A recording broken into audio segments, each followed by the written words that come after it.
तो जिन लोगों के पेरेंट्स में डायबिटीज़ की पॉसिबिलिटी ज़्यादा होती है उन के जो संतान हैं उनको प्रोएक्टिवली डायबिटीज़ का टेस्ट पहले करवाने की ज़रूरत है। उनको इसका इंतज़ार नहीं करना चाहिए कि डायबिटीज़ डेवलप होगी उसके बाद में हम टेस्ट वगैरह करवाएंगे। मतलब उनको अर्ली एज से ही थोड़ा सावधानी बरतने की ज़रूरत है। अगर पेरेंट्स में, अगर फैमिलीज़ में इस तरह की डायबिटीज़ रन करती है तो उनको शुरुआत के टाइम से, यंग एज से, मैं तो ये कहूँगा कि उनको 20 ईयर्स, 15-20 ईयर्स की एज से थोड़ा सा ज़्यादा ध्यान रखते हुए एक्सरसाइज पे ध्यान देना चाहिए और हेल्दी डाइट पे उनको ज़्यादा से ज़्यादा ध्यान देना चाहिए। डायबिटीज़ एक स्ट्रॉन्ग रिस्क फैक्टर है हार्ट अटैक के लिए। तो जब किसी पर्सन को डायबिटीज़ डेवलप होती है और आप सपोज कीजिएगा कि उसका कोलेस्ट्रॉल भी हाई है और उसका ब्लड प्रेशर भी हाई है, बिकॉज हम जानते हैं कि जो हार्ट अटैक के 4 इंपॉर्टेंट कॉजेज होते हैं जिसमें कि डायबिटीज़ है, हाइपरटेंशन है, डिस्लिपिडीमिया या कोलेस्ट्रॉल का हाई होना, और फोर्थ वन जो सबसे इंपॉर्टेंट है स्मोकिंग है। अगर ये 4 रिस्क फैक्टर जो सबसे इंपॉर्टेंट हैं अगर किसी को है तो उसको हार्ट की प्रॉब्लम होने की संभावना काफ़ी ज़्यादा है। हार्ट अटैक के जो केसेस होते हैं उनमें ये 4 इंपॉर्टेंट रिस्क फैक्टर सबसे इंपॉर्टेंट होते हैं, जिसमें कि more than 90% cases heart attack के इन रिस्क फैक्टर्स की वजह से होते हैं। सेकेंड इंपॉर्टेंट बात जो आपको बताना चाहता हूँ वो ये है कि अगर हार्ट अटैक और डायबिटीज़ या जितने मल्टीपल रिस्क फैक्टर्स होते हैं, जैसे कि डायबिटीज़ है, हाइपरटेंशन है, स्मोकिंग है, डिस्लिपिडीमिया या हाई कोलेस्ट्रॉल लेवल है, तो जितने ज़्यादा रिस्क फैक्टर होते हैं उतने ही ज़्यादा मल्टीप्लिकेशन आपके रिस्क फैक्टर का बढ़ जाता है। यानी इस रिस्क फैक्टर्स का जो कैलकुलेशन है उसको 1+1 2 नहीं मान करके हम सिंपल लैंग्वेज में, लेमन लैंग्वेज में कहें तो 1 and 1 11 होता है। यानी किसी को डायबिटीज़ और स्मोकिंग है तो उनको डेफिनेटली हार्ट की प्रॉब्लम होने की संभावना, या पेरिफेरल वेस्कुलर डिजीज जिसमें कि पाँव की नसों के अंदर रुकावट आने के चांसेस होते हैं, वो काफ़ी ज़्यादा होते हैं। तो हम जितने रिस्क फैक्टर्स को कंट्रोल कर सकते हैं या जितने रिस्क फैक्टर्स हम मॉडिफाई कर सकते हैं वो हमारे लिए सबसे इम्पॉर्टेंट है। यंग एज, ओल्ड एज, इन सभी में स्मोकिंग एक बहुत बहुत इंपॉर्टेंट रिस्क फैक्टर है जिसको कि हम 0 लेवल पे ला सकते हैं, जिसमें हमें कुछ एक्स्ट्रा करने की भी ज़रूरत नहीं होती है। मीन्स स्मोकिंग आपने स्टॉप किया, आपने टोबैको चेन स्टॉप किया और आपको कुछ पैसे भी नहीं लग रहे हैं और आपने एक रिस्क फैक्टर को कम कर दिया। बाकी केसेस में हम देखें जैसे कि हमें डायबिटीज़ कंट्रोल करना है या ब्लड प्रेशर कंट्रोल करना है या कोलेस्ट्रॉल को अगर कंट्रोल करना है तो हमें मेडिकेशंस की ज़रूरत पड़ती है, यानी हमें एक्सपेंडिचर करना पड़ेगा। तो स्मोकिंग एक ऐसा रिस्क फैक्टर है जो कि मोस्ट प्रिवेंटेबल है और जिसमें कि हमारा कोई खर्चा भी नहीं हो रहा। जब भी कभी किसी पर्सन को डायबिटीज़ होता है तो उसको ब्लड प्रेशर बहुत मेटिकुलसली कंट्रोल करने की ज़रूरत है। उसको चाहिए कि वो रेगुलर बीपी चेक करवाता ही रहे। बहुत सारे ऐसे पेशेंट्स हैं जो इवन डायबिटीज़ होने के बाद में भी बीपी चेक नहीं करवाते हैं, कोलेस्ट्रॉल लेवल उनका कभी चेक नहीं होता है। कोलेस्ट्रॉल लेवल के लिए एक सिंपल लैंग्वेज में जो आपको बताना चाहता हूँ कि जो आप रिपोर्ट बाहर करवाते हैं, कई बार डॉक्टर ने आपको एडवाइस किया या आपने अपने लिए अपनी मर्जी से आपने कोलेस्ट्रॉल लेवल चेक करवाया, उसकी जो वैल्यू आती है उसमें जो नॉर्मल रेंज दी होती है वो एक नॉर्मल पर्सन के लिए है। एक एग्जांपल देता हूं कि सपोज किसी का एलडीएल कोलेस्ट्रॉल 140 है, अगर उसको डायबिटीज नहीं है, हाइपरटेंशन नहीं है, पहले की कोई हार्ट की प्रॉब्लम वगैरह नहीं है, तो ये 140 एलडीएल कोलेस्ट्रॉल लेवल उस पर्सन के लिए नॉर्मल हो सकता है। इसके अपोजिट अगर किसी पर्सन को हाइपरटेंशन है या किसी को डायबिटीज है तो ये 140 लेवल जो एलडीएल कोलेस्ट्रॉल लेवल है ये उसके लिए ज़्यादा है। तो जो रिपोर्ट आप देखते हैं जो कि लेबोरेटरी से आपको मिलती है और आप खुद ही उसका इंटरप्रिटेशन करना शुरू कर देते हैं, ये बिल्कुल गलत है। जब भी कभी आपको रिपोर्ट मिले तो आप अपने डॉक्टर से ज़रूर कंसल्ट कीजिएगा कि सर ये जो रिपोर्ट है मेरे अकॉर्डिंग इसका क्या इंटरप्रिटेशन है। Same value can be normal for one person but for other person who is having some disease like hypertension, diabetes, who had heart attack या जो बाईपास पे जा चुके हैं, एंजियोप्लास्टी हो चुकी है, उनके लिए सेम वैल्यू हो सकता है ज़्यादा और हमें उसको कंट्रोल करने की या मेडिकेशन स्टार्ट करने की ज़रूरत हो। तो अपने सेल्फ मेडिकेशन को अवॉइड करना चाहिए। जब भी कभी हम डायबिटीज़ को एनालिसिस करने की कोशिश करते हैं, उसको मैनेज करने की कोशिश करते हैं, तो हमें सिंपल ABC रूल को फॉलो करना चाहिए। ए मीन्स HbA1c या A1c जिसको हम कहते हैं, जिसको ग्लाइकोसाइलेटेड हीमोग्लोबिन भी बोलते हैं। एक ऐसा इंपॉर्टेंट टेस्ट है जो कि लास्ट 2 to 3 मंथ्स का एवरेज ब्लड शुगर लेवल है उसको डिनोट करता है। B for blood pressure, C for cholesterol level and S is to stop smoking. तो हम शुरू के जो 3 रिस्क फैक्टर्स हैं लाइक जिसको हम मैनेज करना चाहते हैं, उसका एक छोटा छोटा सा एग्जांपल देता हूं मैं।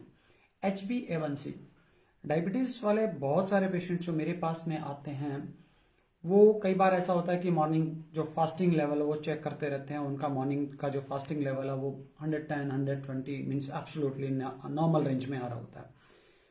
अगर जब मैं उनका HbA1c चेक करवाता हूं तो पता चलता है कि उनका 8 9 10% आ रहा है। तो जब भी हमें डायबिटीज को रियली मैनेज करने की जरूरत है, उसमें डायबिटीज सिर्फ फास्टिंग लेवल ही नहीं आता है, फास्टिंग के अलावा पोस्ट प्रेंडियल लेवल भी उसमें डायबिटीज में आते हैं। तो अगर किसी पर्सन का HbA1c लेवल ज्यादा आ रहा है बट उसका फास्टिंग लेवल जो आ रहा है वो एब्सोल्युटली नॉर्मल लेवल पे आ रहा है, मीन्स से 100 to 140 के बीच बीच में आ रहा है, और वो पर्सन बहुत खुश हो रहा है कि मेरा तो बिल्कुल नॉर्मल चल रहा है और मुझे तो एक्स्ट्रा कुछ करने की जरूरत ही नहीं है। सिंपल टेस्ट HbA1c जो कि डिनोट करता है कि बहुत ज्यादा हायर लेवल है। मैक्सिमम केसेस में HbA1c का लेवल लेस देन 7% होना चाहिए। 6.5 to 7 में बहुत टाइट कंट्रोल और अच्छा कंट्रोल हम मानते हैं। ओल्ड एज के अंदर जो HbA1c का लेवल है वो थोड़ा सा लिबरल वे में हम रख सकते हैं, जिसको कि 7 to 7.5 के बीच में रखते हैं। 8 या उससे अबव है अगर HbA1c का लेवल, तो ये डेंजरस कंडीशन में आता है और उसको हमें मेटिकुलसली कंट्रोल करने की जरूरत है। अगर हम कंट्रोल नहीं करेंगे तो डेफिनेटली उसके लॉन्ग टर्म कॉम्प्लिकेशंस काफी सारे होते हैं। तो जब भी किसी पर्सन का HbA1c ज्यादा आ रहा है और फास्टिंग लेवल नॉर्मल आ रहा है, उस पर्सन को हमें मॉनिटरिंग करने की ज्यादा जरूरत है। मैं एग्जाम्पल के तौर पर उसको एक चार्ट बना करके देता हूं, जिसमें कि मैं उसको एडवाइस करता हूं कि आप खाना खाने के 2 घंटे बाद में at least after lunch and after dinner जरूर चेक करके और एक चार्ट बना करके मेरे को दिखाएं। और सरप्राइजिंगली ऐसा होता है कि जब भी कभी HbA1c लेवल बहुत ज्यादा है बट फास्टिंग लेवल नॉर्मल आ रहा है, तो उनका जो पोस्ट प्रेंडियल या खाना खाने के 2 घंटे बाद का जो ब्लड शुगर का लेवल आता है वो 200 को क्रॉस कर रहा है, और उसी की वजह से उसका ब्लड शुगर का लेवल जो है HbA1c का लेवल है वो हाई आ रहा होता है। रात के टाइम पे हम फिजिकल एक्टिविटी नहीं कर रहे होते हैं, बट रात के टाइम पे हम कुछ खा पी भी नहीं रहे होते हैं, तो मैक्सिमम टाइम जो दवाई का इफेक्ट है प्लस रात को हम कुछ कंज्यूम नहीं कर रहे हैं, कुछ खा पी नहीं रहे हैं, तो उसकी वजह से कई बार मॉर्निंग का जो लेवल है वो बिल्कुल नॉर्मल आता होता है, और उस कंडीशन में हम खुश भी हो रहे होते हैं कि सब कुछ ठीक चल रहा है हमारा लेवल। तो इस कंडीशन में अगर आपका पोस्टप्रेंडियल लेवल भी ज्यादा आ रहा है और HbA1c लेवल भी ज्यादा आ रहा है, तो आपको उसको कंट्रोल करने की जरूरत है, क्योंकि अल्टीमेटली HbA1c जो टेस्ट है वो 7 के नीचे नीचे आना चाहिए, ताकि आपको लॉन्ग टर्म कॉम्प्लिकेशन से हम बचा सकें। सेकंड जो है blood pressure. Most of the time blood pressure 140/90 के नीचे नीचे रहना चाहिए जब भी आप किसी डॉक्टर के पास में चेक कराएं।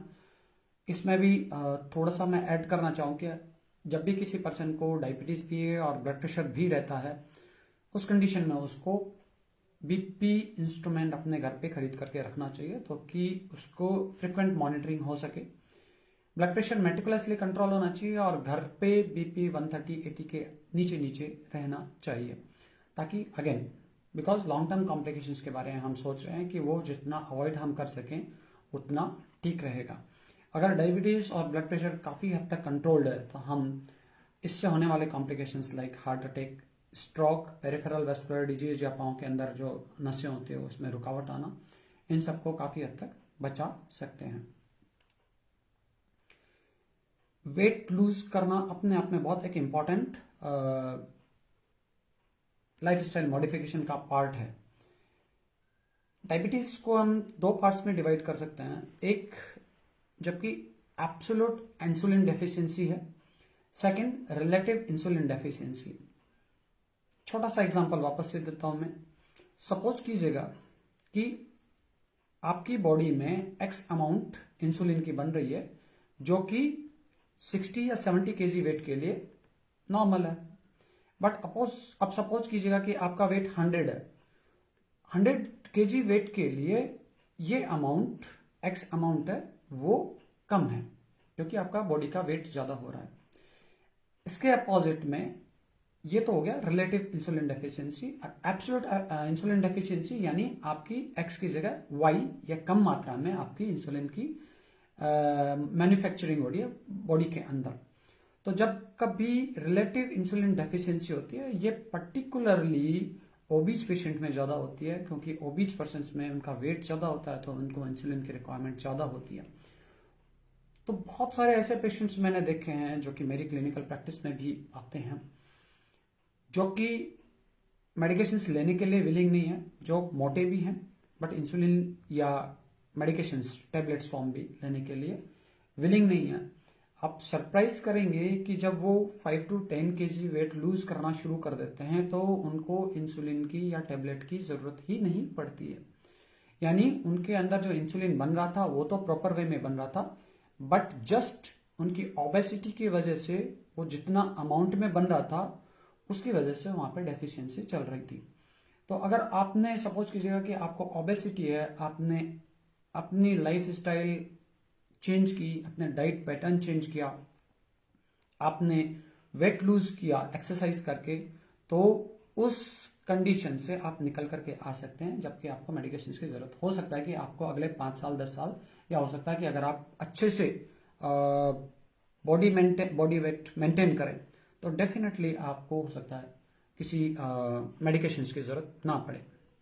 रेगुलर फिजिकल एक्टिविटी में मैंने बता दिया है, कम से कम आपको 5 days a week 30 minutes exercise जरूर से जरूर करना चाहिए। इसमें ब्रिस्क वॉकिंग इज बेस्ट।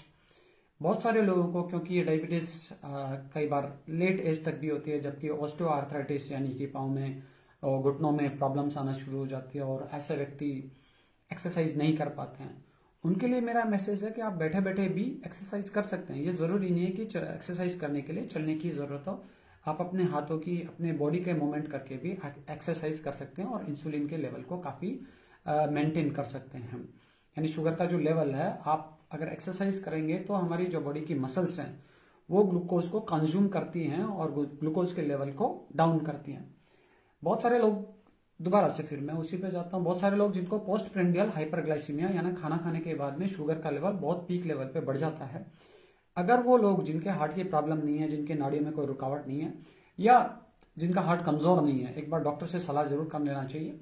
तो अगर ऐसे लोग स्वस्थ हैं, हेल्दी हैं, तो ऐसे लोगों को खाना खाने के बाद में अगर 20 से 30 मिनट अपने घर के अंदर ही एक्सरसाइज कर लेंगे, मीन्स वॉकिंग अपने आप में बहुत अच्छी एक्सरसाइज है, वॉकिंग से आपकी बॉडी की सारी मसल्स काम करती हैं, तो अगर वो करेंगे तो उनका जो पोस्ट प्रेंडियल या खाना खाने के बाद का जो शुगर का लेवल बढ़ता है, हाई लेवल पे जाता है, उसको काफी हद तक वो कंट्रोल कर सकते हैं। और वो जो मैंने शुरू में बताया कि HbA1c लेवल को काफी हद तक डाउन में ला सकते हैं। तो एक्सरसाइज के ना सिर्फ ये डायबिटीज के लिए एक्सरसाइज अगर आप करते हैं तो आपका ब्लड प्रेशर भी काफी हद तक कंट्रोल होता है, आपका कोलेस्ट्रॉल लेवल काफी हद तक कंट्रोल होता है। तो एक्सरसाइज को आप कभी छोड़ना नहीं चाहिए। डाइटरी हैबिट्स में जब भी कभी डायबिटीज हो गया, ब्लड प्रेशर हो गया, हम जानते हैं ब्लड प्रेशर हो गया तो नमक को मात्रा को कम से कम रखना चाहिए, आपको स्मोकिंग स्टॉप करना चाहिए, रेगुलर एक्सरसाइज करनी है।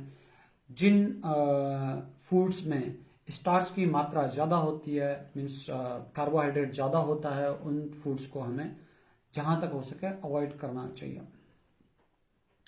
एक इम्पॉर्टेंट चीज और है जो कि इंडियन सेटअप में काफ़ी इम्पॉर्टेंट है कि एक लोगों को एक अनजान सा भय होता है कि एक बार मेडिकेशन शुरू हो गई तो फिर ये तो स्टॉप होने का नाम ही नहीं लेगी।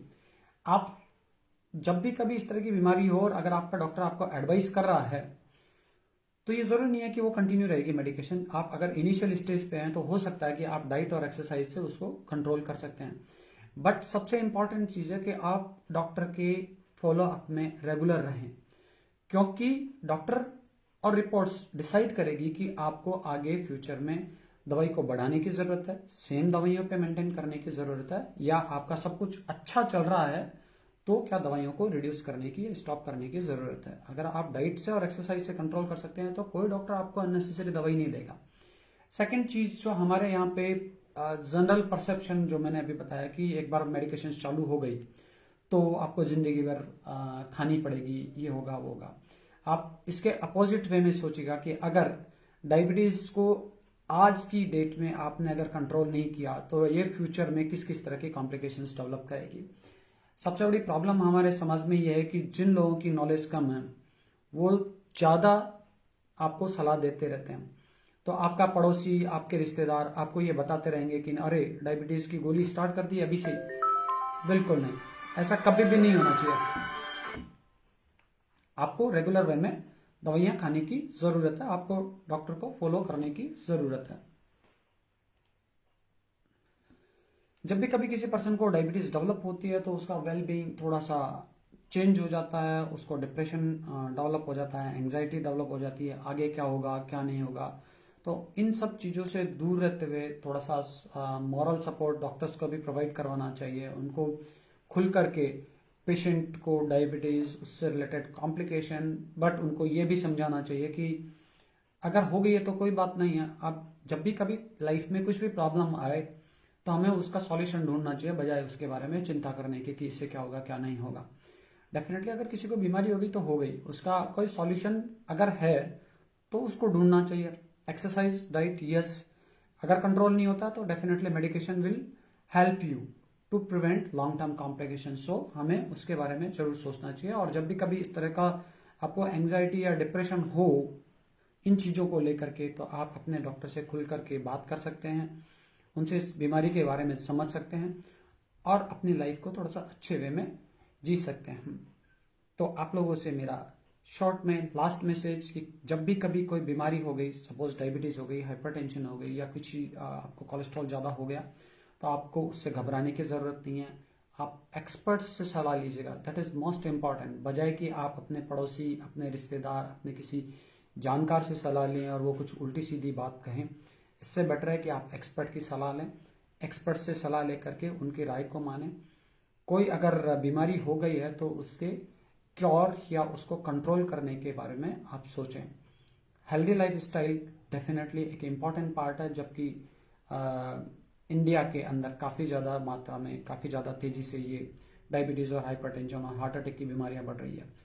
खासकर मेरी अपील है यूथ से और यंग जनरेशन पीपल से कि अगर आपको डायबिटीज़ अर्ली एज में डिटेक्ट हो गई है तो आपको स्मोकिंग बिल्कुल स्टॉप करना चाहिए, प्रोहिबिट करना चाहिए। और डायबिटीज़ को जितना आप अच्छे वे में कंट्रोल करके चलेंगे आपका फ्यूचर उतना ही अच्छा रहेगा। अदरवाइज डायबिटीज़ की वजह से लोगों की किडनियां खराब हो जाती हैं, डायलिसिस पे चले जाते हैं, हार्ट अटैक आ जाते हैं यंग एज के अंदर। 40 ईयर से लेस वाले लोगों को भी मैंने बाईपास होते हुए देखा है डायबिटीज़ की वजह से। तो जब भी इस तरह की प्रॉब्लम्स हों आपको डट के मुकाबला करना चाहिए और डिप्रेशन में कभी नहीं जाना चाहिए। किसी भी बीमारी का हमें इलाज सोचना चाहिए। Thank you.